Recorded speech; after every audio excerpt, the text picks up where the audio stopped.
Welcome back to New England Living. Up next, we're grabbing our torches for a one-of-a-kind experience in downtown Providence. Peter Van Erp is in his 25th year as a volunteer and boat captain for Waterfire.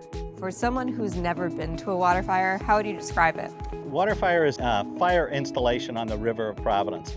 It's about 80 of these metal braziers that you see behind us here that are floating on the river. They're filled with wood, they're lit at sunset, and a music track plays generally until midnight. And the fires are fed from boats like this one, and I'm typically driving one of those boats during a water fire.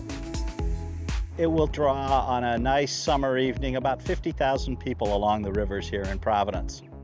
There's a lot of eyes on you during a water fire. Seems like a lot of pressure. How does one become a boat captain? Well, in my case, I learned how to drive a boat at Waterfire. I had never driven a boat in my life when I started volunteering, and I thought, hey, that'd be cool if I started helping to drive, and I learned to drive. And so now I've been driving 24 years of the 25 seasons that I've been doing here. You have a big job. You have to maintain these fires, help maintain them throughout the night. What's the secret? So the secret is not that it's one person, it's that we're all working together. And we're working really as representatives of everybody in and around the city. Volunteers come down, get in the boats, which have already been loaded up with wood several days previously, generally by another group of volunteers. And we go and set up the fires. It takes a couple hours to set those all up. And then about sunset, the music starts playing. And we start proceeding up the river, and we go up to the round basin, which is up beyond us there, and we get our torches lit and light the fires. I can see all the wood piles on the boats. How much wood are you going through on an average water fire?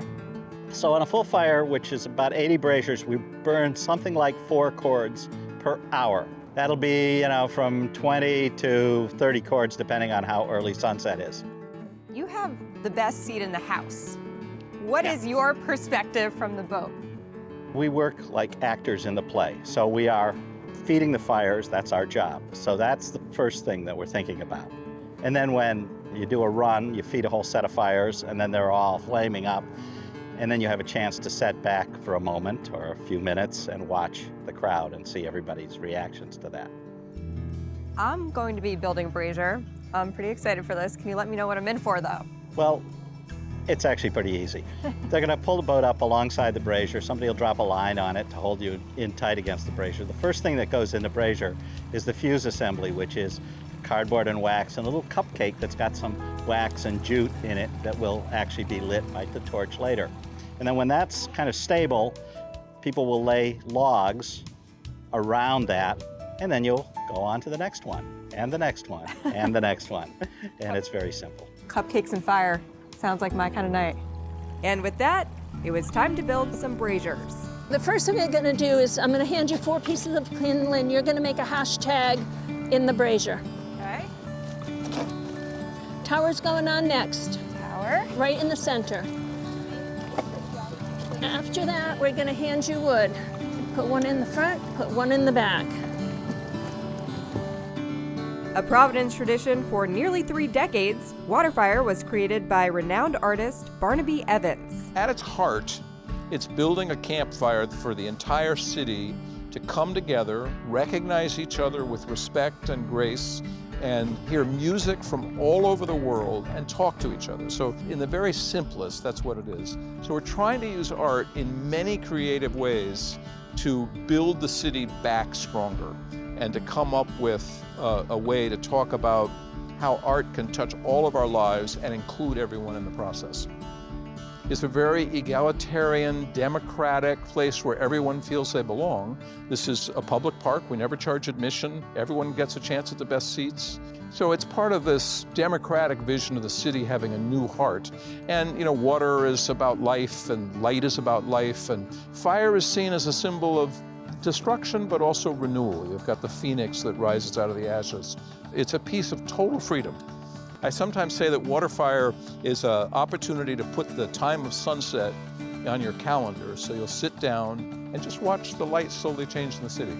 That's important, and we don't make time for things like that. What is it like seeing all these people want to devote their free time to this and Right. love doing this so much? It is a labor of love, and I think all of us like to feel that we're engaged with making our city and where we live better. This has been a group effort by literally thousands of people, millions even, because we consider the people who attend to be part of the artwork. Their participation, their interaction, their attitudes for each other, that's all part of the performance. It's a huge honor to just realize that thousands of people have donated their time to make this event such a success. It's pretty magical.